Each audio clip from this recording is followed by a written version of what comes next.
India में total बहुत case बढ़ा है। हम लोग अगर स्टेट का बात करें वेस्ट बंगाल में तो टोटल अभी 622 केसेस अभी चल रहे हैं। अभी टोटल केस रिपोर्टेड है। उसमें से अगर इंक्रीज हुआ है, अगर यस्टरडे से हम लोग देखते हैं कितना एड ऑन हुआ है तो 26 केसेस एड ऑन हुए हैं और 88 केसेस डिस्चार्ज हो गए वेल। तो यही केस है। वेस्ट बंगाल में हमारे स्टेट में अभी तक कोई डेथ हुआ नहीं है ड्यू टू कोविड। और ये जो डाटा आपने शेयर किया है ये कि स्टेट गवर्नमेंट की तरफ से है या फिर सेंट्रल गवर्नमेंट की तरफ से? ये स्टेट गवर्नमेंट ही सेंट्रल गवर्नमेंट को डाटा देती है, देन सेंट्रल गवर्नमेंट इसको रिचेक करके इसको रिलीज करती है।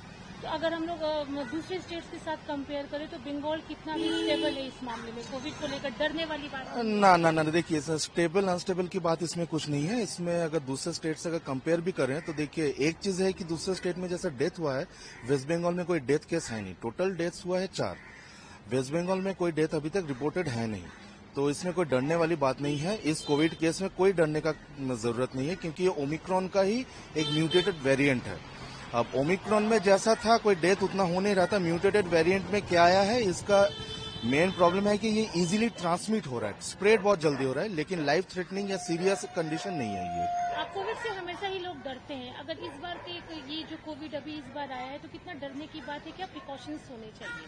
पहली बात तो इस वेरिएंट को लेकर कोई डरने की बात नहीं है। स्पेशली जो लोग वैक्सीन ले चुके हैं सब डोजेस, वो लोग तो और भी ना डरे, क्योंकि ये जो कोविड के वैक्सीन की वजह से जो इम्यूनिटी हुआ है, ये स्ट्रेन उस इम्यूनिटी को सुपरसीड करके इन्फेक्ट नहीं कर पा रहा है। तो अगर कोविड इन्फेक्शन होता भी है तो जस्ट प्रिकॉशन लेना है कि हमको 5 days to maximum 7 days isolation, mask पहनना है, सैनिटाइजेशन आइदर बाय सोप, बाहर रहने से हैंड सैनिटाइजर पॉकेट में रखना है, और किसी से बात करना है तो 6 फीट का डिस्टेंस मेंटेन करना, और कुछ नहीं। एज वाइज अगर बोले तो किसी इफेक्ट कर रहे हैं? सब एज में ही इफेक्ट कर रहा है, बच्चों को कम, बड़ों को ही ज्यादा कर रहा है। कोई ऐसा एज डिफ्रेंसिएशन इसमें ज्यादा कुछ है नहीं।